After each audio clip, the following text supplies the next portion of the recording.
Oh, gotta get the neck in good working order. Ugh. All right, you ready for this? I guess. Yeah, might as well. All right, 3, 2, 1, action. Ooh. What's up, guys? It is September 13th or 14th. Is it? It's the 14th. It's the 14th, I think. Is it? I can't remember, honestly. No free ads. Let me get that off there real quick. Yeah, you better get that out of there. So what's up, Greg? How was your weekend, man? Could have been better. Football contest didn't go as well as Ask I him wanted who. them. Ask him how badly I beat him. I don't even know how bad you beat me. The answer would be smacked. Maybe. It wasn't smacked. Let's look it up. Let's look up the stats. Go look it up. So if anybody that doesn't know, we're in obviously a ton of fantasy football leagues. That is like ever since Kaylee moved to Hawaii, which if you don't know, my girlfriend is a traveling nurse in Hawaii. My obsession has been to just do, which I don't know why I'm using that as an excuse because that's pretty much my obsession every year. I was going to say, I mean, you did it even when she was here, so that's kind of funny when you say that. I did probably more leagues actually when she was here. And you got her included too, which is scary. I did. So the best thing I can tell anybody that's out there that if you do fantasy and your friends or your loved one or whatever isn't about it, make a league for them with their cousins or their friends or something like that and just get them started because they'll come back and keep coming back and it's very, very fun. Fantasy football brings people together, folks. Always remember that. Unless you smack them. Wow, it was only by 12, but still. Yeah, so I beat don't Greg by hear it. 12. I don't want to hear it. Our defenses were garbage. Yeah, I had the same defense in a ton of leagues. So that was, oh my gosh. Hello, Lily from Paris. I think they're still in Paris. Cody and Lily are in Paris, so they're tuning in from overseas. Do we have international people? Oh, that's awesome. I mean, technically. They're American. But it's international, though. But they're not international people. But they're internationally watching us, though. Then change your verbiage. They're not international people. They are watching internationally. I would go that route. I'm sorry. It happens. Other than just Venice, kind of actually. offensive that you keep just tossing out. Yeah. Italy, Italian flag. They're in Venice. Ah, cool. I could go for some Italian food right now, actually. Well, I just want to say first and foremost, Lily, that the break from Cody has been amazing. Ooh, Saints defense. Okay, Ty, so let's get into that real quick because I know that I had the Saints defense in 4 leagues. I won 7 leagues, so I'm 7 for 7 in the first week. I'm not mad about that. The reason, though, you picked the Saints defense, and this is all completely true, in my opinion, they ended last year as the 10th overall defense in the NFL. They had the Defensive Player of the Year. They had the Rookie Defensive Player of the Year, too. Rookie, yeah. Sorry, just rookie, not he's defensive just rookie, player. yeah. They still have a decent line. They have what is that the gentleman that blew the miracle in Minnesota? Marcus Williams. Marcus Williams, thank you. Tremendous talent. That defense is literally better than people give it credit for. Shout out Brett, who is actually crashing on my couch tonight and could not make it we tried to get him on. That surprise to you, I know. Oh, come on. That was not fun. On instead. Oh, okay. I thought you were mad because instead of you. No. Brett, thank you, brother. Glad to have you back. So, okay. So, anyways, back to the Saints defense. I have no issue with the Saints defense moving forward, but it's one of those things where there's so many defenses on the waiver wire. Like, I dropped them and I picked up the Bears and everything. Granted, the Bears lost, but their defense with Khalil Mack gets you some points. The Saints defense, though, is good. Yes, they got lit up by Ryan Fitzpatrick, but, I mean, they are a good defense. We'll get into Fitzmagic was too much. That is. I want to point this out. This was week 1, people. It was week 1. I know it matters, but it was week 1. You can't read too much into week 1 when it comes to this stuff. Matt, whenever you get home and get a beer, let us know. We will cheers with you, my good friend. Exactly. No, I thought, okay, so let's just start off strong. Let's start off with the NFL. Let's go. We're going to touch a little bit in the NFL. We'll get some other sports. I was super late getting back to my own apartment today, so there really wasn't a production meeting. Yeah, we barely had one. I chugged a beer before we started, so that was our production meeting. Brett, if you're going to quote Lil Wayne, please do it correctly. The Carter 5 dropping on Friday, people. Thank God, actually. You know, Did you see he's now the sole owner of Young Money? It was like a split thing with Cash Money before, and as of like... Wait, he bought out Birdman? Yeah. Really? And that's why we haven't heard from him in a long time. There was legal issues, trying to get the Carter name back, all that stuff. But he bought out Birdman, and he owns Young Money full out, which, like, honestly, hot take, he's the single most unappreciated rapper of all time. Unappreciated? Yes. He is top 3 all time when you look at what he's created and his lyrics and everything, and no one gives him credit. I don't think he gets enough credit. Man. Tell me if I'm wrong, guys. I honestly think Lil Wayne is so underappreciated in the rap game. He made every single rapper there's no Drake without him. There's no Nicki Minaj without him. Without Drake, there's almost no rappers that are big right now. I mean, that's fair, but I mean, damn, dude, like the Carter 3 dropped when I was in high school, and that was amazing when that happened. Birdman is technically, yes, Matt, you are Birdman. Ty, Birdman is Lil Wayne's adopted father. Yes, tell me if I'm wrong. Yeah, no, he's his adopted father. So Lil Wayne grew up in New Orleans, adopted by Birdman in Cash Money, started Young Money, split up when basically Young Thug, and wow, who's the other one? There's the other Cash Money. Yeah. Young Thug and there's another rapper. Somebody please, research department. David Seckley is not here yet. What's up, Colorado? Would Seckley even research that? He would for me. Cardi would have a welt. Either wouldn't have a welt from the shoe. No, let's not get into no Cardi and Nicki Minaj debate here. No, Matt, you can't say he's the best rapper in all of high school and then say he's not under. Go home and get a beer. We'll talk about it later. Yes, scratch it. Okay, let's just start off blankly. What was in your mind the most important football game that happened this weekend? So not your favorite, like which one actually meant something to the rest of the season? Ooh, you know what? That's tough. I had like a bunch of different ideas in my head of what I was going to go, but when you said important, I'm going to talk about your favorite and storylines. Yeah. Important. I'm going to start off in kind of weird. I'm going to say Green Bay and Chicago. Yeah. I think it was important because first off, watching Chicago for like the first 2.5 quarters, I saw their potential. I like Trubisky. Trubisky looks good. Honestly, I was super It's surprised. crazy seeing him with actual weapons now because he actually looks like a capable quarterback. Khalil Mack, for like the first 2.5 quarters, I was like, welp, that's your defensive player of the year right there. Holy hell. Can we talk about that? Because I agree with you. That, and we'll get into the Packers side of it, but Khalil, talk about instant gratification. Oh, my God. So basically, for anyone that doesn't know, for some freaking reason, and please tell me if I'm wrong on this one. For some reason, let's start way back. For some reason, the Raiders fired Jack Del Rio. There is not a thing in hell that they should have fired Jack Del Rio for, except for the fact that John Gruden is popular. Right. Hasn't coached in forever. Mm-hmm. They fire him after what is a bad year. After he literally took that team almost to a championship, like it blows my mind. Which by the way, hot take: Jason Witten is not a good color commentator. That was the worst. That was the worst. I could have done way better. That was the single worst crew I have ever seen cover a football game. They would just be like, "Yep," and no, don't talk yet. Well, that was a play. Yeah. That was it. That was my Monday night. That's terrible.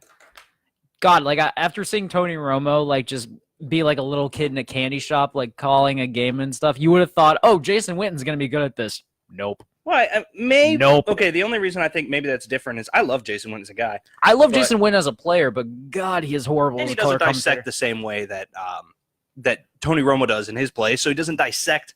Tony Romo literally sat there and said, "Oh, I trained for this defense. They're doing this, or I know this offense." I mean, it might explain why most quarterbacks usually end up the ones that become color commentators or something. Yeah. So, anyways, okay, back to this Raiders thing. John Gruden comes in. Whatever. You sign Gruden, I'll tell you what, man. He's a good coach there, man. By the way, 10 years. Let's talk about this really quick.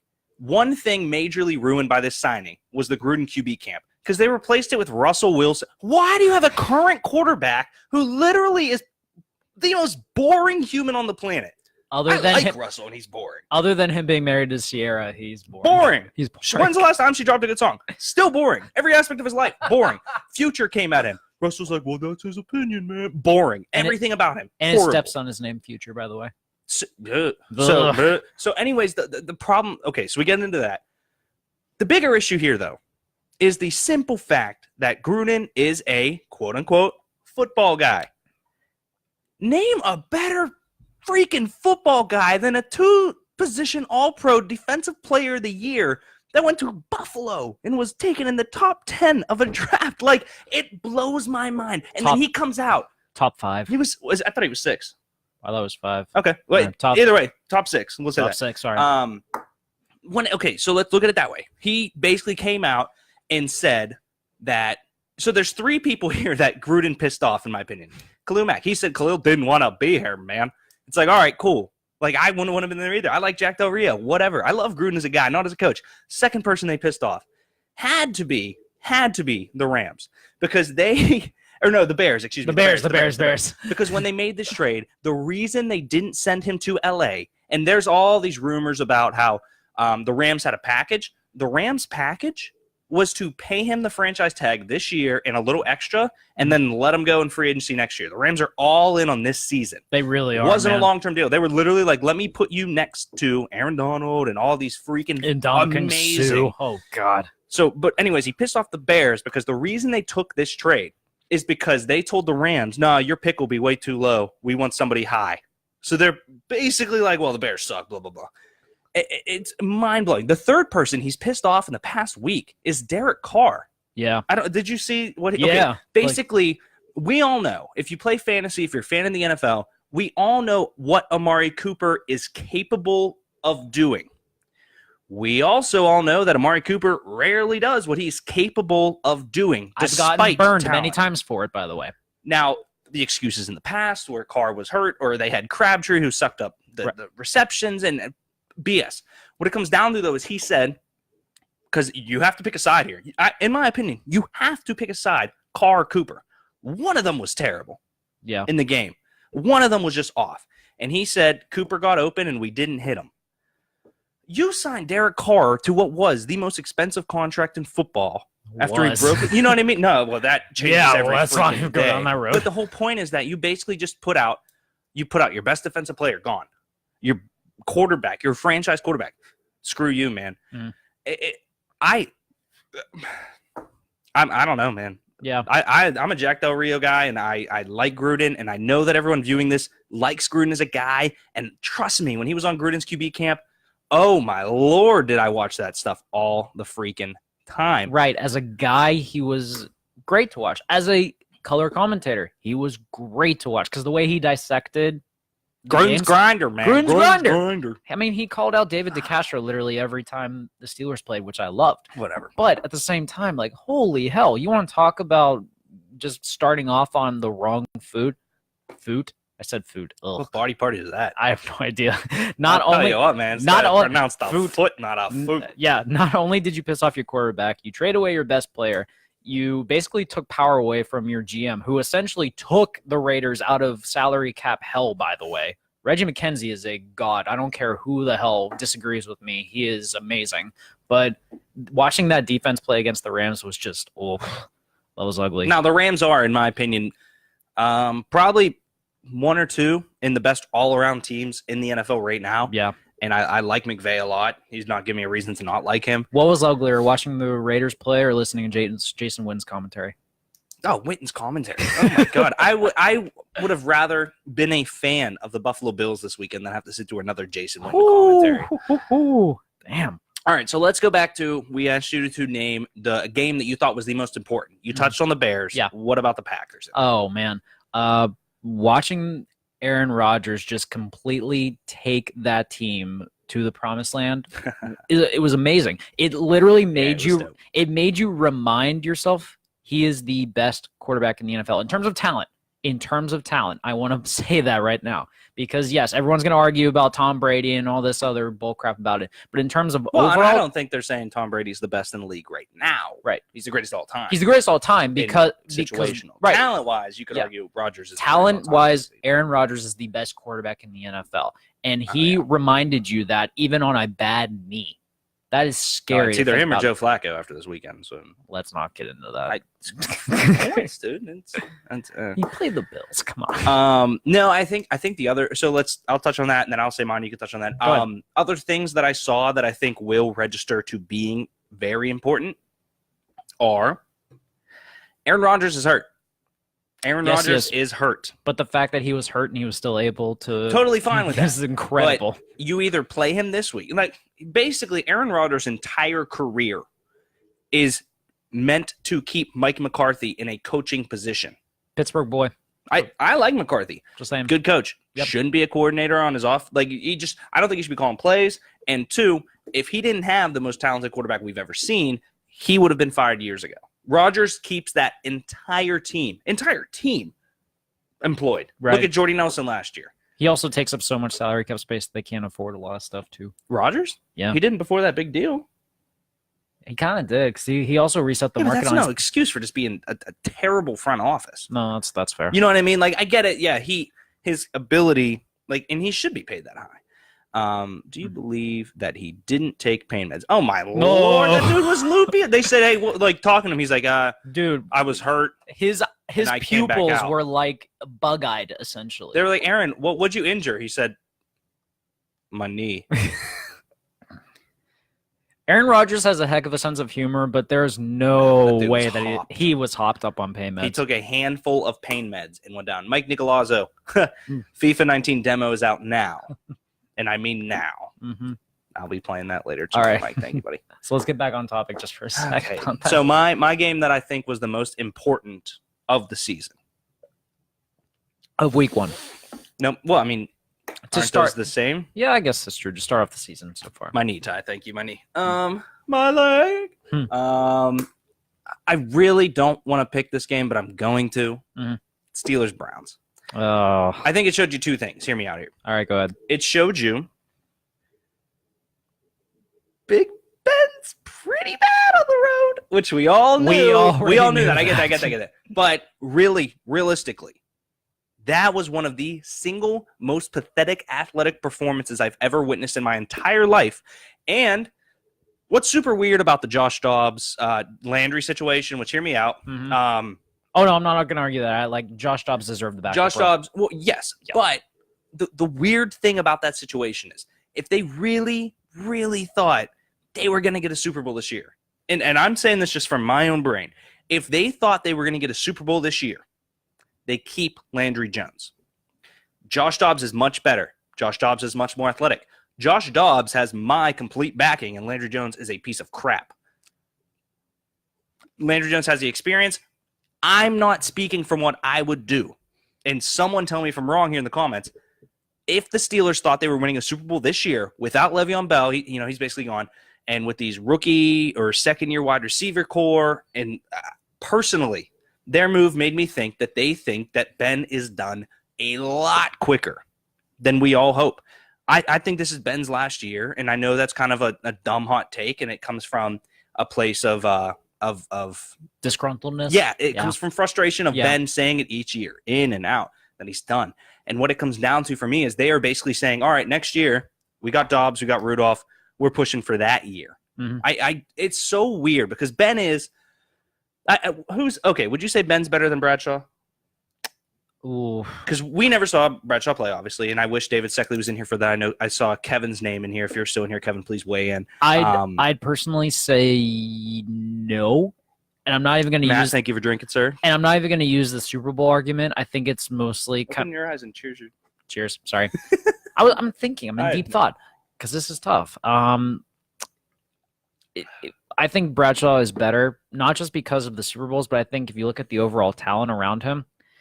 Ben kind of relied a lot on the dump offs to Bell and Miller, and he had probably one of the greatest receivers of his generation. Bradshaw had Franco, who was a pounder, and then he also had Stallworth and Swan to throw the deep pass. I do want to clarify, Kevin. Are you saying nope that Ben is or is not better? Just to clarify that up, because I do think there's a conversation to be had who the greatest Steelers quarterback is all time, and I get like.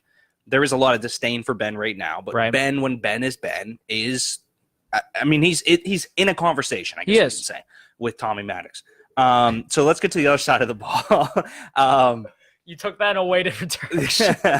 On the other side of the ball, I do want to talk about the Browns a little bit because I think we saw a completely shit show of a Weatherfield. Yes, but we finally saw a team that was different, and I think that's all. Like it's gotten to the point where.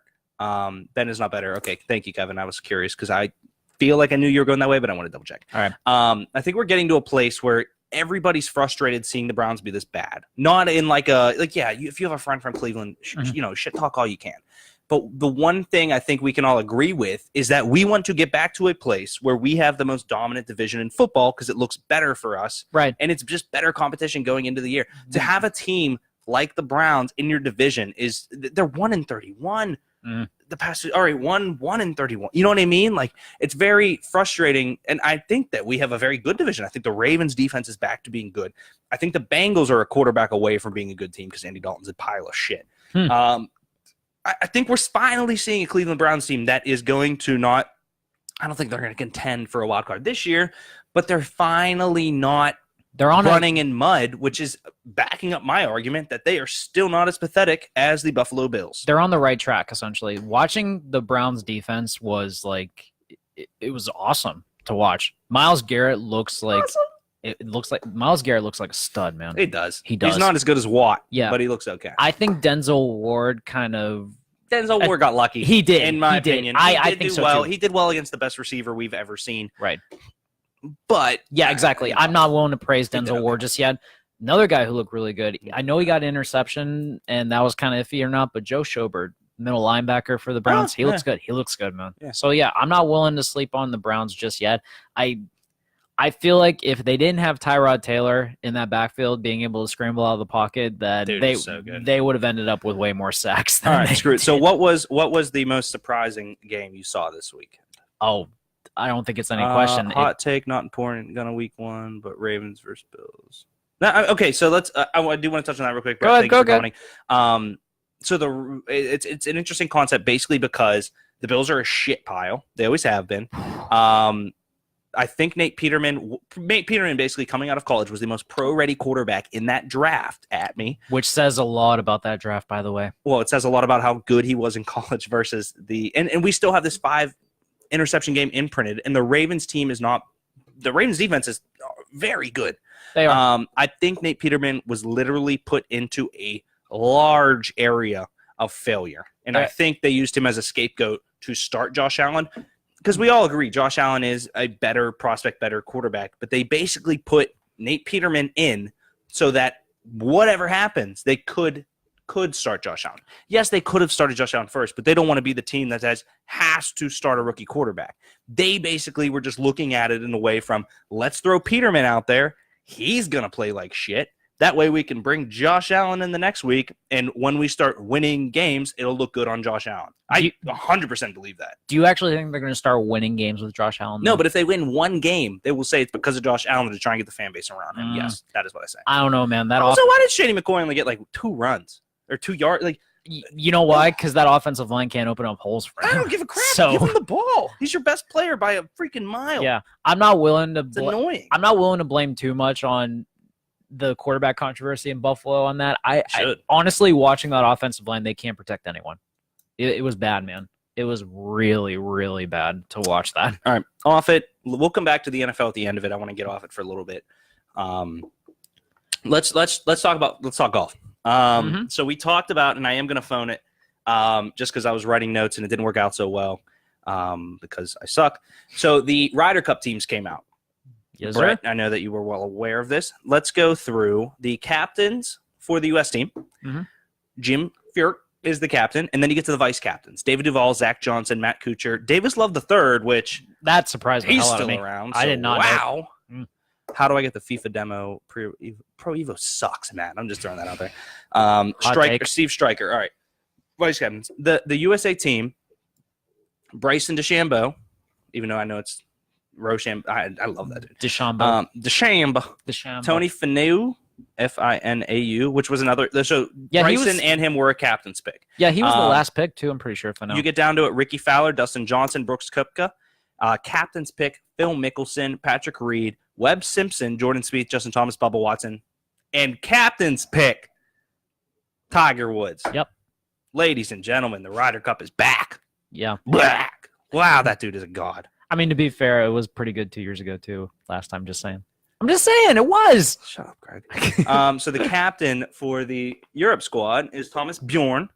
Vice captains are Luke Donald, Padridge Harrington, Robert Carlson, Graham McDowell, and Lee Westwood. Wait. Did you say Padridge? It's Padrig. Padrig. Who cares? We're from America. Call him Patty.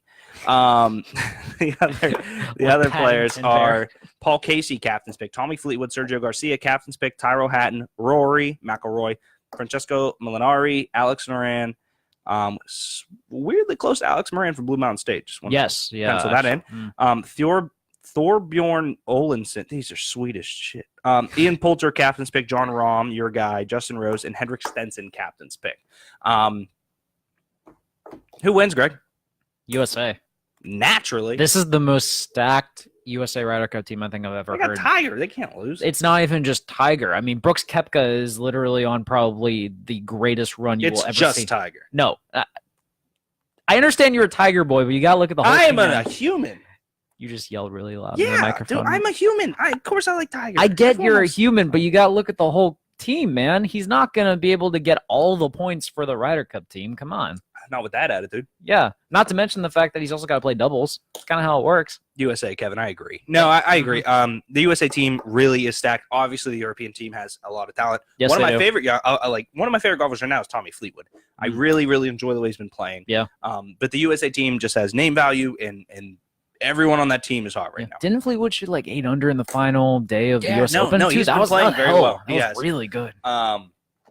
I don't know. I love the big golf events. Like I don't know. It's just fun. It's just fun to sit there all day in your underwear, watch a bunch of dudes hit a ball that you can go out and try to hit it, but you're not going to do it. I used to not understand why my dad and uncles watch golf. I was like, that looks dumb. And then I actually sat down and watched it and could drink beer, and it's the greatest thing. Yeah, it's weird what happens when you get older and you're just kind of like, oh, this is awesome. Yeah, agreed. Yeah. The pace might be slow, but just the way that they're methodical about how they make their shots, it's just something that you can appreciate. I do wish that there were more arguments, more golf fights. Golf fights? I don't know. I do. We're the underdogs. Patty Ice, a.k.a. Patrick Reed in the USA and the Ryder Cup. I'm not doubting that he said it, Brett. But the underdogs? No way. We're America. No way. That's what we do, baby. No way. That's what we do. Mm-hmm. We win things. Yes, sir. World War I, World War II, Civil War. Technically, that was a defeat. That was like a toss-up. All right, what? Toss-up? No, we won that shit. Okay, so let's get off of that. I do want to touch base a little bit. We talked about it pre-meeting. The Serena Williams situation. Anybody that's not aware, basically is it an official? Yeah, the referee / official. All right, the dude in the chair, the lifeguard of tennis. The lifeguard of tennis. Basically deducted her a game or a point, I think it was, for what they call coaching. Now, coaching is basically once you step onto the tennis court, you are not allowed to talk to anyone. Right. You're not allowed to talk to your coach, your trainer, your parents, your friends, your fans. You're not allowed to do anything.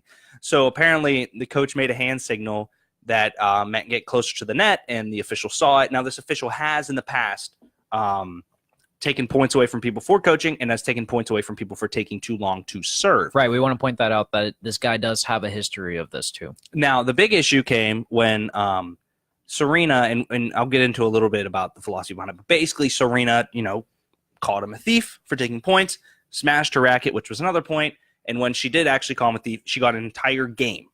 Yeah. Which is a big deal in tennis. Very big deal, yeah. The scoring in tennis still, I don't understand it, but a game, that's a game. Yeah. That makes sense. Basically got a lot of shtick lately. The biggest thing I do want to point out, there are two sides to the argument. Basically, the two sides consist of the simple fact that she believes that there are sexist allocations around it. We all basically hope that that's not true when it comes down to the fact that it's always going to be an opinion-based matter. And I do think, though, the negative connotation with that, and I don't want to stay on this too long because we're fun, we're drinking, we're not going into too much of it. Yeah. The negative connotation with the entire event is that if we saw Roger Federer up there with his racket swinging it at the lifeguard, we'd be like, F yeah, dude, get him. Yeah, let's go. But Serena, people were calling her hysterical. And I do think there's a little bit of a negative thing there. At the same time, though, can't lose your cool. No, you can't. And I think that's where it comes into the fact that she was looking more at her legacy than that game. And you say, I'm a cheater. Basically, that comes down to the conversation about Tom Brady, in my opinion. Like, it's this tarnished asterisk on a very solid career that we all know Tom Brady cheated because he's a piece of shit. And what it comes down to is that we now have an asterisk next to it. And I think that's what she was fighting for originally, was for him to say she didn't cheat. Because she basically was like, keep the point. I don't give a shit about that. Right. I truly think both parties could have handled this so much better. Yeah.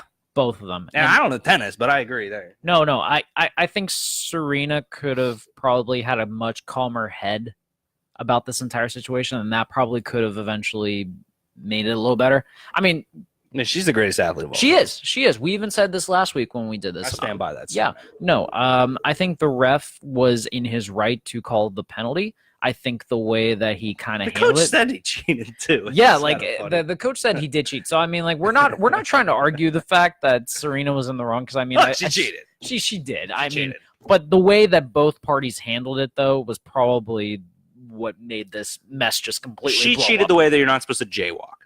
Right. You know what I mean? Like everyone does it. I mean, the only thing this coach actually did was, if you can see this on the replay too, the coach you see is like. Yeah, that was his hand gesture. He was like, move closer. Move closer. That's literally what happened. Yeah, it's not the worst possible form of cheating, but in the rule book of tennis, even though I don't know what the rule book what is the book of tennis? I don't know. Please enlighten us on the rules of tennis. I wish I knew the entire book of tennis, but I'm just saying that apparently it's wrong to do that. The Book of Mormon, Greg. No, it is not. The book of tennis. I need to see that, by the way. All right. We are going to get back into NFL stuff, guys. If there is another sport you'd like us to cover, actually, I guess we can cover a little bit of the. I didn't watch, but United States did beat Mexico 1-0 in a friendly. That game is never a friendly. Which, by the way, I need to ask you this: did you see what Matt Miazga did? I think it's impossible to be racist against height. Like that was apparently it is. So apparently it is. Explain to everybody what exactly happened because I watched the clip and it was a little bit out there. I just Matt Miazga, a homegrown player, by the way, came up through the New York Red Bull system and is now with Chelsea. I don't know if he's in their under 23 team. I don't know if he's loaned out or whatever. I mean, because Jose Mourinho's not there. So, but basically, Miazga, after a goal was scored, walked up to a Mexican player. I can't remember who it was, to be honest with you. I don't remember either. I don't remember. But Miazga literally walked up to this guy, looked down on him, and literally just compared to his height and was just like had his hand up and compared and was like, It's like, of all the taunts you could possibly have in soccer, I never knew that was going to be one. Well, and this kid, for anybody that doesn't know, played for Chelsea. I don't know if he still does. He might. Matt's a Chelsea fan. Does Matt Ms. Blah Blah Miazga, Mr. Miazga? Does he still play? Yeah, Mr. Miazga. It was Garati. It was great. Short guy. Oh wow! Stand up for the short guys, Matt. Yeah. So basically, I really like the kid. And basically, when United States did not make the World Cup, that needs to be a complete wake up call to the whole soccer system. Right, and it's pathetic. And I'll give credit to this too. They really started playing a lot of the younger guys too. Like Tyler Adams was the guy who scored the goal for US, and he's a very young guy. He also was loaned out to the Riverhounds a couple years ago too. Poor guy. Yeah, I know. Well, okay, let's talk about this real quick. I have a beef with the Riverhounds. Okay. I have a large beef with them. Shout out to the Pittsburgh Riverhounds, by the way. Love you guys. Sorry. Yep. I don't understand how Romeo Parks is on the team. Why, after like the incident where he basically just was global. He got banned. Basically, for anyone that doesn't know, a guy, Romero Parks, Unleash the Hounds, Dennis. You can back me up on this, Denny. Romeo Parks, excuse me, not Romero. Romeo Parks. Yep. Literally just put his cleat into another guy's spine and just Spartan kicked this dude 2 years ago, I think it was. Yeah, was banned from all UEFA play. That's everywhere, guys, except for like GPSL. Actually, UEFA is just Europe. It would be FIFA. Thank you. I'm sorry. Oh, FIFA. He was banned from video games. Yeah. He was not allowed to play FIFA. Like, don't get me wrong.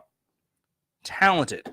Yes. But for a franchise, like for the Riverhounds, like, guys, it was on Fox, it was on ESPN, this was on everywhere. He was banned from FIFA for a year. Yeah, this is not the place that you want to be known for. What the shit, dude? Yeah. I just went and watched him play. Like, you want that guy?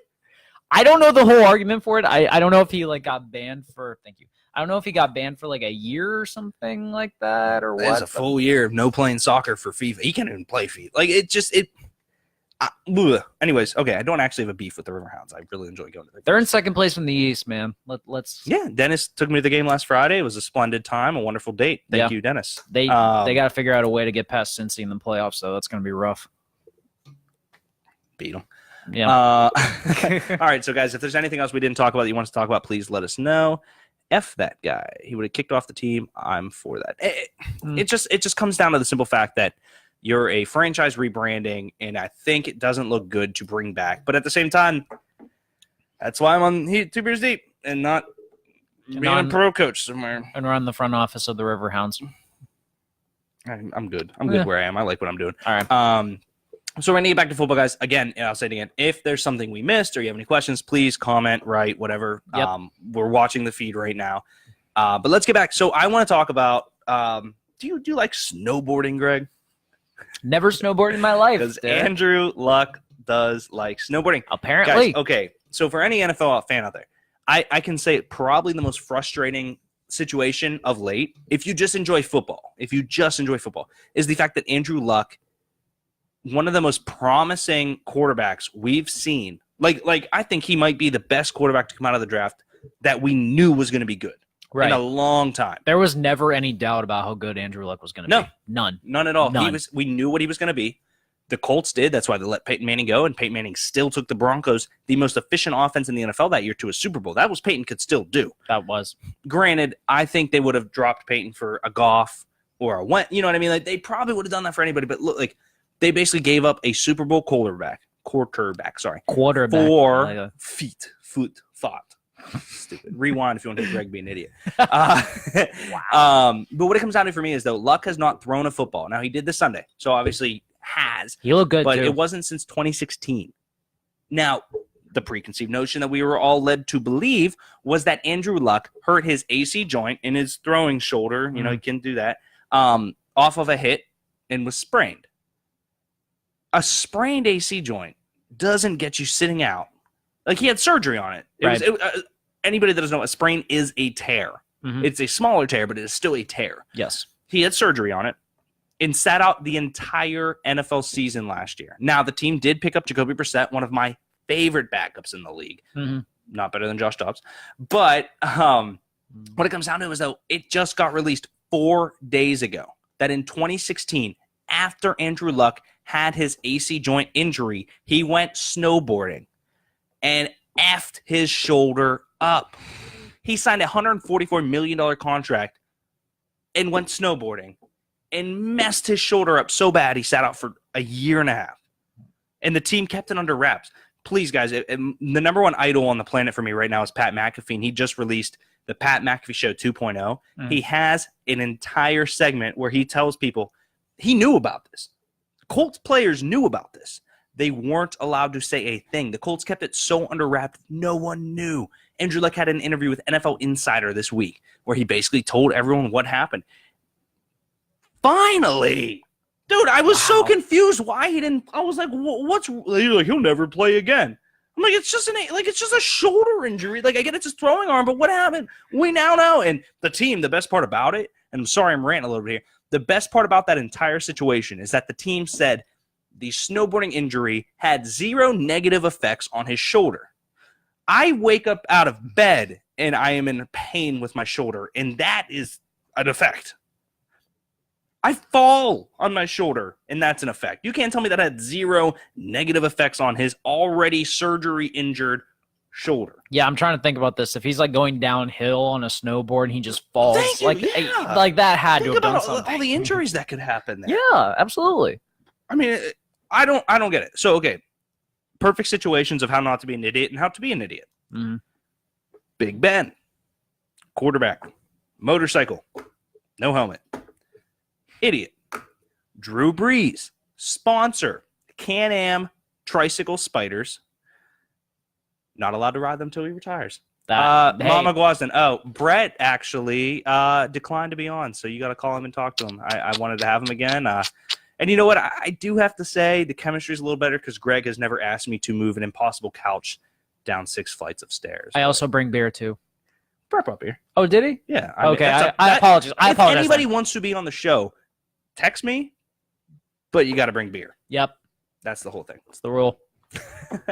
I don't know. What do you think about this Andrew Luck situation? Because I personally think it's a huge deal. I don't understand why the Colts would hide the actual reasoning for it, unless it was just a bad look for the organization, or if it was just a bad look on him.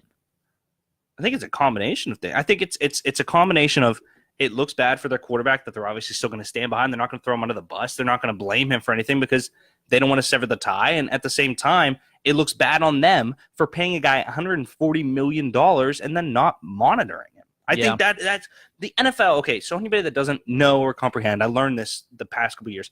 The NFL will give you drivers. They will give you every aspect of your team. Your team. If you're in Southside Wasted and you're Terrell Edmonds, there is a guy on the team that will pick you up. We learned this from the Des Bryant situation too, because that was kind of like the whole idea was that Bryant was getting himself into trouble, and they essentially just kind of made a guy to be his 24/7 watcher. Well, and there was the absolutely devastating story. I think it was a defensive lineman that drove through Southside, ended up killing people. That I think is where I started doing more research. There was a Steelers player that drove through Southside drunk, murdered some people with his car. What it came down to is, though, the team will offer you people to help you in certain situations. Right. And that's just not protecting yourself. That's protecting the investment so it looks good on the team. Granted, Luck's not going to bring one of his NFL guys with him snowboarding. But, oh, no. You just made $144 million to throw a ball, and you are going snowboarding. That just seems – I get it. You got to live your life. You have to live your life. And if you want to do that, you have to do it, and I get it. But, dude, in 5 years, 10 years, you can do whatever you want with your entire life. Right. But you can make so much insane money not snowboarding that one time. I don't know. And granted, to me, it seems very simple, and I know it's not that simple. But to us fans, it seems kind of simple. I don't know. That's pretty much the end of that. I'm amazed that there was nothing in the contract that said you're not allowed to snowboard. That's a good point. I'm amazed. The Drew Brees Can-Am Spider thing, in his contract, he is not allowed to ride anything less than 4 wheels. That's why he's not allowed to do that. Okay. So I'm amazed that the Colts wouldn't have kind of done that. Well, the Colts organization has been almost as bad as the Bills. I mean, Ryan Grigson was the GM dude. Grigson is one of the worst humans to ever be involved in the NFL. He had the easiest decision in the world to draft Andrew Luck, and then after that, it was just like, he's a POS, bro. POS. Yeah. Let's get all right. So give me some other storylines, Greg. What about this past NFL weekend? Because there's not really. Okay, I guess actually before we get into that, a little bit of NBA news, and then some NHL news from Greg to satisfy hockey fans. You got some NBA news. I didn't know that. Devin Booker. Oh yeah, that's huge. Actually. Devin Booker will be out at least 6 to 8 weeks with hand surgery. If you don't know Devin Booker, he was on the Kentucky team that should have gone absolutely undefeated. Dan Snyder. Okay, Mitch, that's actually a good point. Dan Snyder is a POS as well. Yeah. Grigson was a little less known because he rode his team into the absolute ground, but Dan Snyder also ruined RG3's career, so I'm not mad at that. But anyway, so Devin Booker will miss significant time with hand surgery. The meaning behind that is the simple fact that the Phoenix Suns should be good. Josh Jackson, Devin Booker, and now they have DeAndre Ayton. They're not going to be good right now. But they are building towards what the Timberwolves have. They're building towards what a lot of these young, hungry teams have, which is a market for free agents to come to. And that's pretty much all you can hope for anymore. I feel like their ceiling is kind of the roof. Yes. I feel like their ceiling is the roof. Yes. I feel like their ceiling is kind of like the 8 seed if they get lucky. And then as they their ceiling right now is to do better each year. I think you know what I mean? That's fair. But I know what you mean. They're in that fight at the end of it all. Yeah. Because I mean the West is just so tough to try to get through. I don't see a single maybe the past 2 years the East has been competitive across the board, but there's not a single time that in recent memory where the East competed with the West. No, none whatsoever. I almost can't wait to do NBA season preview with you. That's gonna be fun. Yeah. That's gonna be fun. Yeah, LeBron's a Lakers. You want to talk about ranting? Oh God. No, I'm okay with it. You sure? Yeah. All right. I've learned of. So how's this gonna affect the Suns moving forward then? Well, okay. So basically, honestly, the Phoenix Suns weren't expecting a championship this year or next year. No, they're expecting a championship in the next 5, I would say. And if they aren't, they should not be in the front office of an NBA team. That's just how NBA teams function. Booker will take time off, and Booker is one of the most exciting shooting guards in the NBA right now. He's got a stroke, man. He has he has a Mamba mentality, not a comba mentality. And I think he's one of the up and coming elite players. I will say that. I will put my stamp on Devin Booker being elite. All it does for me right now is dude drops 73 points in a game. I mean, come on. All it does for me right now is it makes the Suns absolutely less watchable. Which is unfortunate. I don't think it affects too much. But there really wasn't. I mean, the only other NBA news is the fact that the Timberwolves are trying to be the Chicago Bulls because they own like all the Dang they signed and Derrick Rose, and they have no news of picking up Joakim Noah. We actually have some more NBA news. Did you hear about Russell Westbrook though? Yeah, I did. Yeah, we did. He's going to miss the first 10 games of the season right now because of the knee issue that's going on. Is interesting in itself because Russell Westbrook is probably the single most explosive player we've seen in the NBA in a long time. And not even a long time, almost ever. He's arguably the best pound-for-pound athlete the NBA's seen. I mean, you put him up there with guys like Allen Iverson on athletic ability, LeBron James on athletic ability, high flyers that really, I mean, he can get down the court in 3 steps. And for a guy his size to do that is insane. Right. So for him to have anything have to do with his knees, ankles, hips, anything like that is kind of a red flag for me. You'd be terrified from that. I think the first game is going to be the one that's going to be really bad because they're opening against the Warriors. That's going to be rough. Yeah. I feel like they can kind of get by for the first 10 games with maybe Paul George and some arguably the regular season doesn't even matter for the NBA. That's you know what I mean? That's very arguable, actually. So I'm willing to go that route. Yeah. Let's get off there. Let's talk a little bit about hockey. Yeah, we normally don't cover hockey, but there were 2. And it's not for lack of trying. It's the offseason. No, we just had 2 really big stories break today, so might as well just go with it. First off, we're going to talk about this. Tyler Seguin. Seguin. He decided to sign a contract extension, and the Dallas Stars are probably some of the best PR people you will ever see in your life. In honor of his 8-year contract with an annual average of, I believe, $9.8 million. Yep. And that's fully guaranteed, by the way. Just saying, that's something that's nice about hockey. In honor of that, the Dallas... Is every contract fully guaranteed? In hockey, yeah. Damn. Hockey and baseball, they're fully guaranteed. But I knew baseball was. Yeah. But looking at it, the way that the Dallas Stars announced it was they created this cool 8-bit... essentially Super Mario World version of it where they have Tyler Seguin as an 8-bit character. It was so dope. Shooting hockey pucks at logos of teams that they face, ending with a almost Bowser-like contest where he scores a goal on them, and then he's rewarded with his contract. You want to talk about cool ways to announce contracts? That is awesome. Bravo to the Dallas Stars PR department, man. They were awesome from that. Absolutely. Well, go ahead. Sorry. Go? No, go ahead. So the next big news happened. Because that was the news that I knew about. I know that this next news, but I don't know hockey as well as I should to host a blog and a video thing. Yeah. Sports show. So hockey. It's okay. I got you. So big news. Hockey. Yeah. So the big news that broke today was Erik Karlsson, who arguably is probably one of the greatest defenders in the NHL right now, officially got traded to the San Jose Sharks. The Senators have been in Burns. Yes, Brent Burns, actually. He has been on the market for a while now. There was rumors a while back that he was going to go to Tampa. Eventually, they just decided we're going to trade you to San Jose because San Jose offered a great deal. It was a lot of picks. Who's their center? They still got Thornton. Did he retire? Oh, I like yes, they do still Thornton. I like LeCavalier too. I do like LeCavalier. Is he still at St. Louis? No, he's not. He's gone. It's okay, buddy. But I'm not St. Louis, Tampa Bay. Tampa Bay, but he's not there anymore. Yeah, I like Martin St. Louis too. But who doesn't? Martin St. Louis is awesome. Walk on 5'6", all I got. Yes, sir. But no, this is a very big deal because first off, this is a full-blown rebuild now for the Ottawa Senators. You're probably not going to see them in the playoffs for a while. Looking at it, though, Erik Karlsson is now joining Brent Burns. Was he on Ottawa? Erik Karlsson? Yes. Yeah. Yes. Karlsson was in Ottawa. Joining Brent Burns, who Brent Burns is a douche. He's not a douche. What's wrong with you? He's awesome. Yeah. Dude, he smiles. He's got like the long-ass beard. He's got 2 front teeth missing. I took a shot in the dark. That's badass. He's also got tattoos that I wish I had, for the record. But yeah. This is a cup he wishes he had. Yeah, that's true. This is big news for Karlsson. He's finally out of that hellhole in Ottawa, and he is now in the Western Conference playing for a contender every year. This is a big news for the NHL, and shout out to all hockey fans out there. So we're going to do something a little unconventional now. We got 12 minutes left in the show. Mm-hmm. Unconventional to people who don't actually watch the show. I would like to introduce you to a segment now called Stickball with Greg. Boy, at 46 minutes, this is going to be fun. All right, so 2 big stories that are happening now in the world of stickball is that the Boston Red Sox officially clinched $100 100 wins, people. Yes, 100 wins. This is the first time in, I believe, 75 years that this happened. Don't quote me on that. I know my history books are not that great.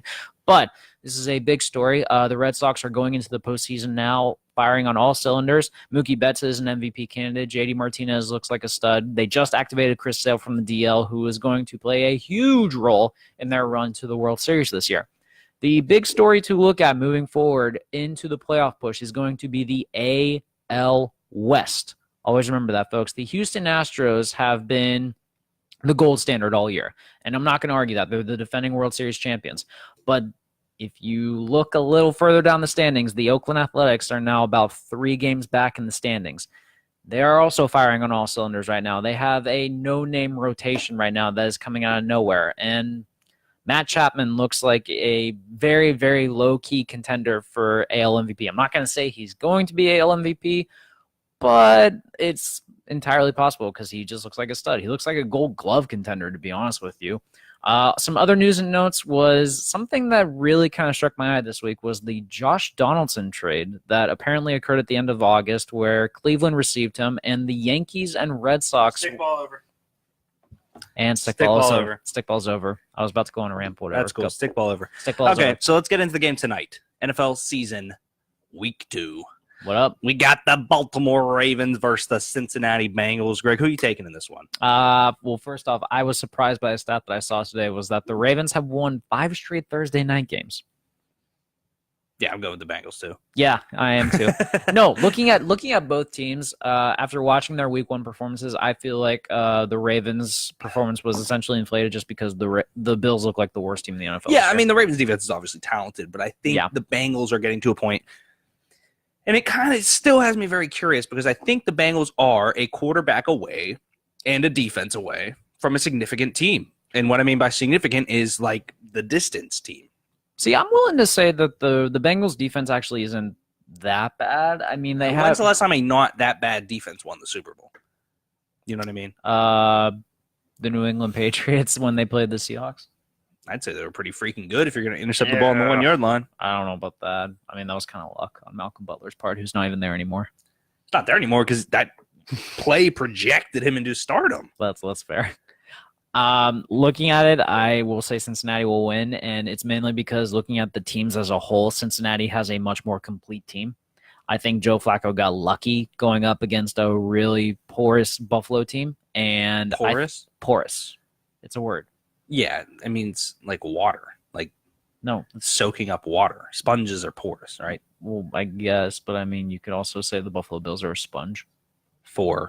Not for wins. Keep going. Well, they're soft and they soak up a lot of water because they're near the snow. Oh, that was bad. All right, we're taking. Okay, guys, have you ever heard of ZipRecruiter? We're taking applications for a co-host. This has been insane. All right, cool. Brett, you should have been here, man. Could have saved me. No, Brett's not eligible anymore either. Everyone's fired. You're all fired. All right, cool. Everyone's fired. All right, so guys, there are a few things we want to just touch on. The show's kind of winding down here. Actually, there's one more thing I want to ask before we start getting into the showing, closing, all that jazz.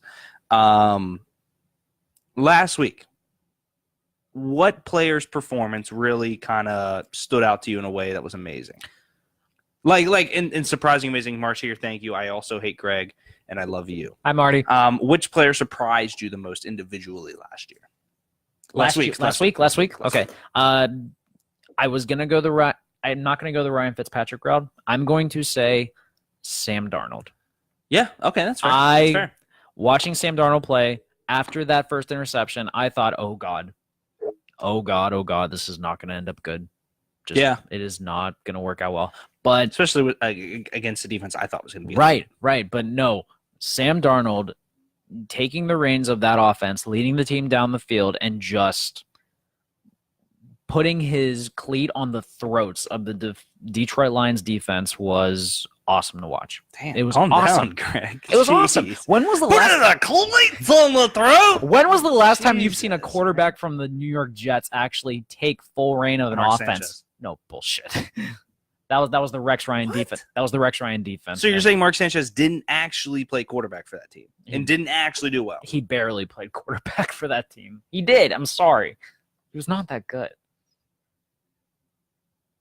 What? He wasn't that good, man. Oh my God. He wasn't. Doesn't matter if he was good or not. You're asking if he took the reins of an offense. He led them to what? 3 straight AFC? Yeah, and he couldn't get past that hurdle. Doesn't matter. He took the reins of the freaking offense, Greg. That's the criteria for this argument. I'm sorry, man. He took the reins of the freaking offense. Watching Sam Darnold play literally looked like the first time the Jets have ever had a franchise quarterback since Joe Namath. That's cool because Chad Pennington was cool. Chad Pennington was solid. I'll give him that. Dork. Just saying. Right. Watching Sam Darnold play was awesome. He looked great. I think after one interception, he just calmed down. And shout out to Josh McCown, by the way. Josh McCown's going to end up being a quarterback. No, he already is a quarterback coach. But he's going to end up being an official one next year. But he's getting paid more now to be a backup, you think? That's fair. You know what I mean? I'd rather just sign him as a backup and be the quarterback. Just be like the guy to calm down Darnold every game. My most impressive performance was by an individual that I called the greatest quarterback out of his draft by a long shot, Patrick Mahomes. Of course. The real freaking deal, man. He backed it up. He's the real deal. I get it's 1 week. I get all this stuff. I firmly believe Patrick Mahomes will be, at the end of his career, the best quarterback out of that draft. And I don't think it's close. I think he's amazing. I really do. We need to start selling Mahomey shirts. Might be a copyright issue with Austin Mahomey. Whatever his hate that kid. Whatever his name is, but it might be a copyright issue. But all right, we'll figure it out. Will we? I don't know. I feel like we'll make it. We'll make an attempt. We promise so many things. We'll make an attempt. We have a flag. So again, guys, bringing up the product line. So shirts, which is obviously the retro basketball shirt made by Our Point Apparel, the flag, sweatshirts, coffee mugs, everything. We don't make a penny off them. It's not the point of it. The point of it is just to get our name out there and give you something cool to wear. If you have ideas, if you want the colors and different logos. I wore this logo on my shirt for St. Patrick's Day on a green shirt, and it was well, I don't remember St. Patrick's Day, but it was fun. It was a good time. So any of that Our Point Apparel, check them out on Facebook and Twitter, and I believe, Instagram as well.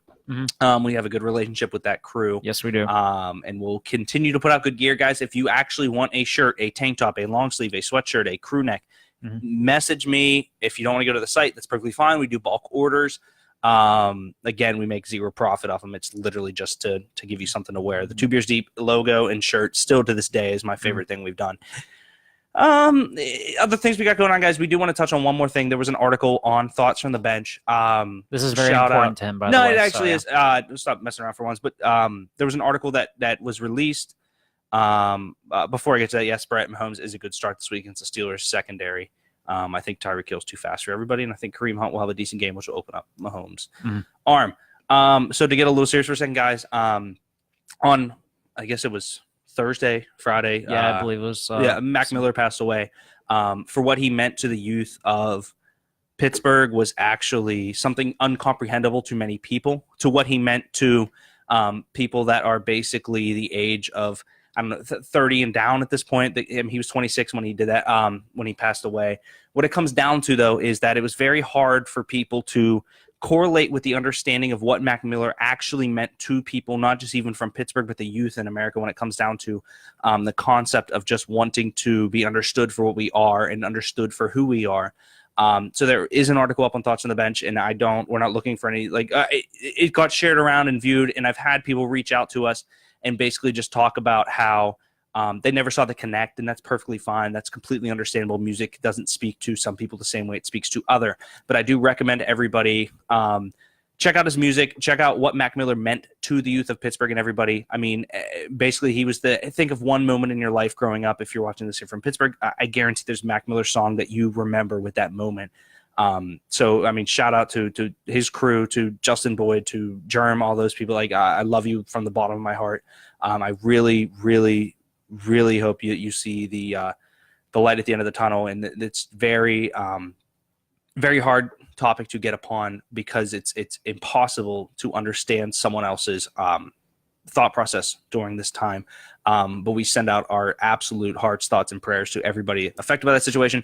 And what it comes down to is that we did want to address that because basically Thoughts on the Bench was created to be a sports platform, a fun, interactive sports platform with everybody can just share their opinions, be themselves. But I felt the need to share it on this platform strictly because Thoughts from the Bench came from the song Thoughts from a Balcony. I'll be very open about that. It was just one of those things where, It correlated very easily for me about a year ago when I thought of this whole concept. So it was one of those things where it just smoothly transitioned into what Mac Miller meant for dreams, goals, aspiration, young people coming out of Pittsburgh. And I don't think certain people can understand that, and that's perfectly fine. And I will admit the article, I've had people reach out and be like, send me some songs, and like we've talked, and I just explained the situation. And everyone that's watching this and everyone in the chat right now, I'm sure you can understand there is a certain song or situation or something that has happened with Mac that you don't just get, you correlate strongly with. So please be respectful in any happenings. And the vigil was beautiful. It was amazing. There were tons of people there. And I think we can all agree that thoughts, prayers, hearts, love, everything out to that entire organization of his team and everybody out there. So we did want to touch on that because we are getting back. And I wrote an article last night about sports. It was a tough transition, I guess, because we didn't want the people that read the article to think that we were doing anything, mischievous or stupid. Or right. It was literally just like the platform I chose because of Thoughts on the Bench, Thoughts from a Balcony. And I meant it as absolutely respectful as possible. All parties, thought of when writing and talking about, but we are back to obviously sports comments. I didn't want people to join or follow Thoughts on the Bench because of that article and then transition and be like, well, blah, blah, blah. They never write about culture and stuff.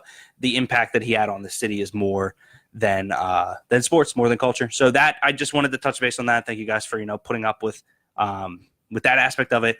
But getting away from that train, we do obviously have the video game podcast coming out within the next month between me and my brother. We will not be doing a live show. That'll just be a podcast. We'll be touching on new video games, old video games, a little bit of geek culture. We will actually be playing Dungeons & Dragons with Richard Clifford, which is very exciting for me. I've never played before. I've never played either. I've actually wanted to do that all.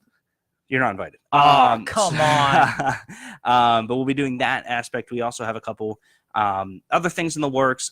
Shout out to, the people that we've been working with, who you are. We can't really name names right now, but guys, thank you so much for viewing, listening, watching, however you are getting the content. We really appreciate it. If you do like it, let us know, DM us, review, everything like that. It's not, obviously we're not doing that. We literally do this so we can talk sports and drink beer on a Thursday. It's not something that we look any weird way of. March here. Thank you, brother. So do it live. Mom, thank you for thank you. Obviously, we'll take a video and record it for you. We might record the podcast and put it up on YouTube, but we won't be doing a live show of it just because I like to keep.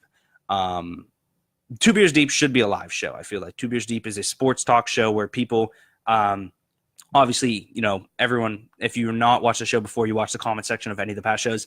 EJ is a regular commenter, and he is Brett's cousin. One of my very good friends, and he loves to comment in. I feel like sports commentary deserves the aspect of interaction. I think sports commentary deserves the commenting and the going about too. So we will always keep Two Beers Deep somewhat live in some form or fashion, but the audio, the podcasting, guys, on iTunes and all that stuff is the real, what we really started it all for. And that's, for some weird reason, Greg's favorite part is the podcasting. He doesn't even like videos, hence why the microphone is up here the entire time. But all right, so guys. No one can see my face. So no one can see his face. I won't watch it unless it's live. Well, Matt, maybe you'll still listen to it. Exactly. Because you don't watch a podcast.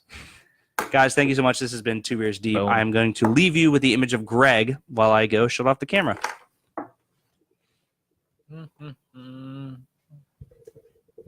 Rest in peace, Mac.